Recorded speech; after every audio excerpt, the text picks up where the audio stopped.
ఈ వ్రతాన్ని ఏ గురువారం నాడైనా ఉదయం కానీ సాయంత్రం కానీ భక్తి శ్రద్ధలతో ఆరంభించవచ్చు. వయస్సుతో కానీ కుల మతాలతో కానీ నిమిత్తం లేకుండా భక్తులందరూ ఈ వ్రతాన్ని ఆచరించవచ్చును. ఖాళీ కడుపుతో గాని ఆకలితో గాని ఈ వ్రతాన్ని ఆచరించకూడదు. అందమైన నలుచదరపు పీటను సాయినాథునికి సింహాసనంగా అమర్చాలి. ఆ పీటకు పసుపు రాసి కుంకుమ బొట్లు పెట్టాలి. పీటపై నూతన వస్త్రాన్ని పరిచి దానిపై శ్రీ సాయీశ్వరుని ప్రతిమను గాని చిత్రపటాన్ని గాని ఉంచి దానిపై పసుపు కుంకుమలు అక్షంతలు చల్లాలి.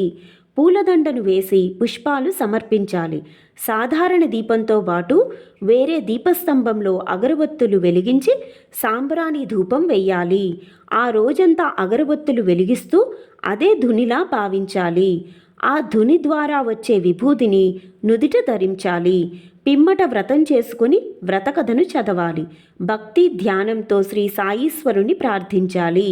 మనస్ఫూర్తిగా ఈ వ్రతాన్ని ఆచరిస్తే కోరిన కోరికలను బడయగలరు. వ్రతం చేస్తున్నంతసేపు శ్రీ సాయీశ్వరునే మనస్సునందు నిలుపుకోవాలి. అటు పిమ్మట నైవేద్యం సమర్పించాలి. చక్కెరతో చేసిన రవ్వ లడ్డూలను, మిఠాయిలు, పాలు, పండ్లు నైవేద్యంగా సమర్పించాలి. వీటితో పాటు పటిక బెల్లం, చక్కెర గుళికలు సమర్పించాలి. వీటన్నిటినీ శ్రీ సాయినాథుని పవిత్ర ప్రసాదంతో వచ్చిన వారందరికీ పంచాలి. తరువాత వండుకున్న ఆహార పదార్థాలన్నిటినీ పిండి వంటతో సహా తెచ్చి శ్రీ సాయినాథునికి మహానైవేద్యంగా సమర్పించాలి. చివరగా వ్రతం చేసుకున్న అక్షంతలు తమ తలపై వేసుకొని అందరి తలలపై వేసుకోమని ఇవ్వాలి. వచ్చిన వారందరికీ 9 గురువారాల శ్రీ సాయి వ్రతకల్ప పుస్తకాలనిచ్చి అల్పాహారం ఇవ్వాలి. స్త్రీలకు చక్కెర గుళికలను వాయినంగా ఇవ్వాలి. ఉద్యాపన 9వ గురువారం నాడు వ్రతమాచరించిన పిదప ఉద్యాపన చేసుకోవాలి. 9 మంది ముత్తైదువులను పిలవాలి. వారికి పైన చెప్పినట్లు వాయినాలు ఇవ్వాలి. సాయి వ్రత పుస్తకాలను 9 మందికి తక్కువ కాకుండా పంచాలి. తద్వారా సాయి తత్వాన్ని వ్యాప్తి చేసిన వారవుతారు. ఇందువల్ల సాయినాథుడు సంతృప్తి చెందుతాడు. ఆయన కృపకు పాత్రులవుతారు. ఎవరైతే సాయినాథుని వ్రత పుస్తకం అందుకొందురో వారు సాయి ప్రేమను పొందగలరు. చివరగా 9 మందికి తక్కువ కాకుండా అందరికీ షడ్రసోపేతమైన భోజనాలు పెట్టి సంతృప్తులను గావించాలి. దక్షిణ తాంబూలాదులు ఇవ్వాలి. వ్రత ఫలితం. మహోన్నత చరిత్ర కలిగిన సాయీశ్వరుని వ్రతముని ఆచరించడం వలన కోరిన కోరికలు తీరుతాయి. జీవన సాఫల్యం, ఉద్యోగ ప్రాప్తి, ప్రమాదాల నుండి బయటపడివేయడం మున్నగు ఎన్నో ప్రయోజనాలను భక్తులు పొందగలరు. శ్రీ సాయి వ్రతం చేసుకున్నందువల్ల మనశ్శాంతి లభిస్తుంది. ఈప్సితములు ఈడేరతాయి. ఆయురారోగ్య భోగభాగ్యములు సిద్ధిస్తాయి. సర్వత్రా విజయం పొందగలరు. దీర్ఘకాలిక వ్యాధులు, మొండి జబ్బులు నయమైతాయి. ముఖ్యముగా సాయి వ్రతం చేసుకున్నందువలన జ్ఞానసిద్ధి కలుగుతుంది. మంచి తెలివితేటలు, ఉన్నత పదవులు లభిస్తాయి. నవ గురువారాల వ్రతకథ ప్రారంభ. పూర్వము ఒక ఊరిలో సుశీల, వేణుగోపాల్ అనే దంపతులు ఉండేవారు. వేణుగోపాల్ కొంచెం దుడుకు స్వభావం గలవాడు. కోపము, ఆవేశము ఎక్కువగా ఉండేవి. ప్రతిదానికి తగువులాడేవాడు. కొంచెం మూర్ఖంగా ప్రవర్తించేవాడు. సౌమ్యత అనేది ఏ కోసానా లేదు. నోరు విప్పితే చాలు అంతా పరుష పదజాలమే.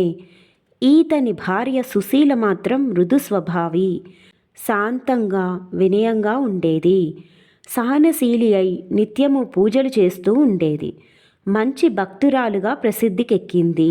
భర్త ఎన్ని అన్నా సర్దుకుపోతూ ఉండేది. ఏనాడు భర్తతో పోట్లాడేది కాదు. భర్త తెచ్చిన దాంతో సంతృప్తిగా సంసారం సాగించేది. కానీ రోజులన్నీ ఒకేలా ఉండవు గదా. కాలక్రమేణా భర్త వ్యాపారంలో నష్టపోవడంతో ఇంట్లోని సామానులన్నీ ఒక్కొక్కటిగా హరించుకుపోసాగాయి. చివరకు సంసారం గడపడమే కష్టమైపోయింది.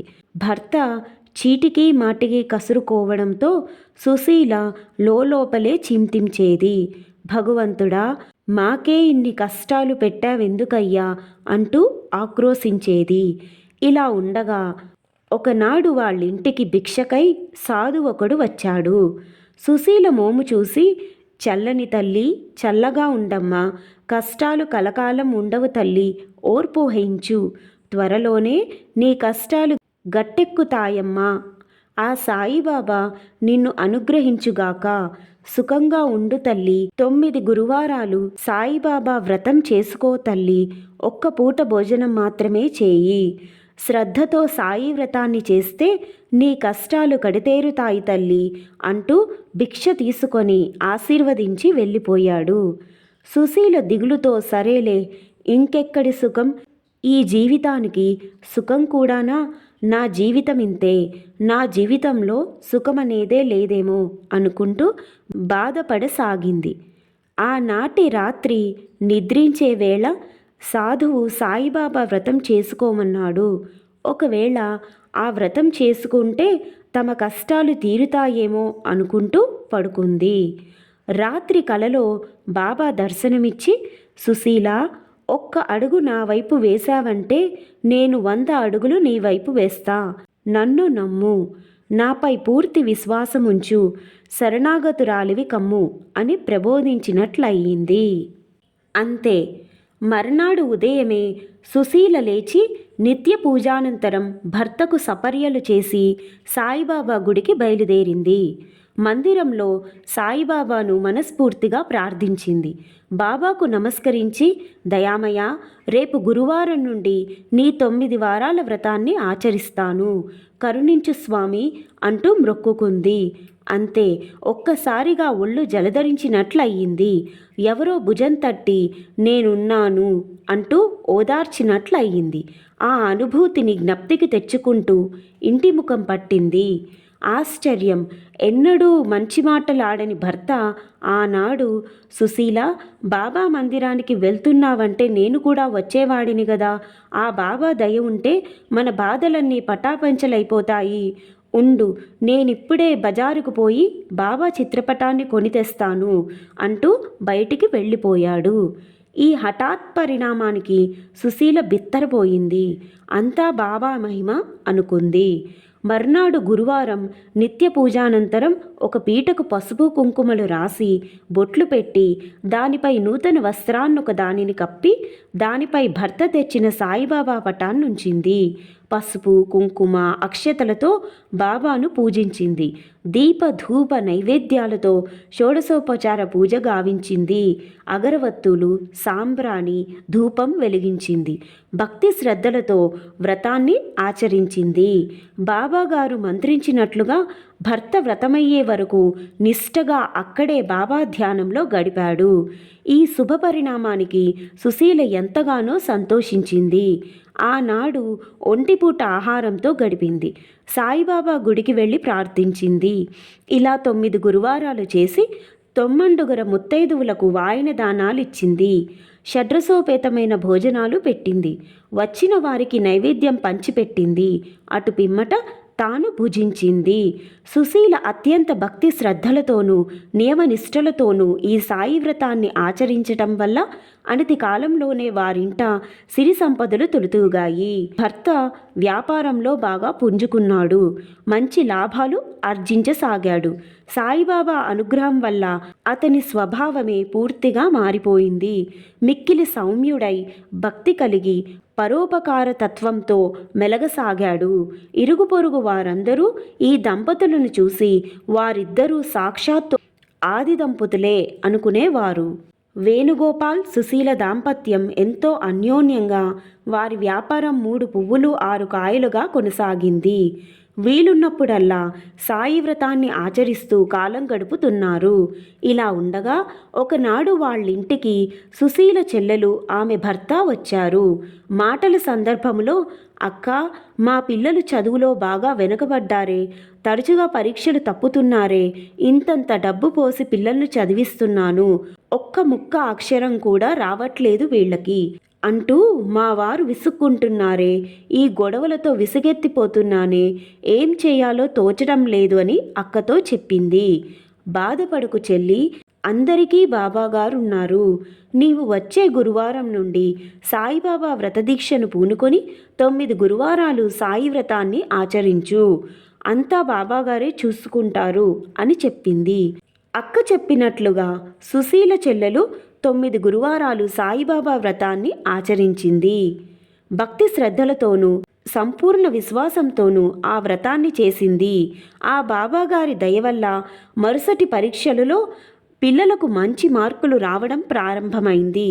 క్రమంగా పిల్లలు బాబాగారి ప్రేమానురాగాలతోనూ దయ వల్లను పెద్ద పరీక్షలలో మంచి మార్కులతో కృతార్థులయ్యారు. సుశీల చెల్లెలు ఆమె భర్త ఎంతగానో సంతోషించారు. ఇదంతా బాబాగారి దయ వల్లనే జరిగిందనుకుని బాబాగారికి పరమభక్తులయ్యారు. అక్క సుశీలకు మనస్సులోనే ధన్యవాదాలు అర్పించారు. వెంటనే ఫోన్ అందుకొని, సుశీలక్క, మా అబ్బాయి పరీక్ష పాస్ అయ్యాడే, అంతా బాబాగారి దయ వల్లనే జరిగిందే. బాబాగారు భగవంతుడే కాదే, సమర్థ సద్గురువులే, ఆయన యోగి పుంగవుడే, బాబాగారి మహిమ వల్లే మా అబ్బాయి పాస్ అయ్యాడే అంటూ అంతులేని సంతోషంతో అక్కకు పరిపరి విధాల ధన్యవాదాలు అర్పించింది. ఆనాటి నుండి ప్రతి సంవత్సరం అక్క చెల్లెలిద్దరూ క్రమం తప్పకుండా సాయి వ్రతాన్ని చేసుకుంటూ సాయి వ్రత పుస్తకాలను పంచిపెట్టసాగారు. బాబా దయ వల్ల 2 కుటుంబాలు సుఖ సంతోషాలతో జీవించసాగాయి. ఈ వ్రత కథ చదివి 9 సాయి వ్రత పుస్తకాలను పంచిపెట్టినచో భక్తులెల్లరూ సమస్త సౌఖ్యాలను అందగలరు. సాయి భక్తి ప్రచారంలో భాగస్థులు కండి. సాయినాథుని దీవెనలందుకోండి. బాబా మూల మిదం జగత్. సద్గురు సాయినాథార్పణమస్తు.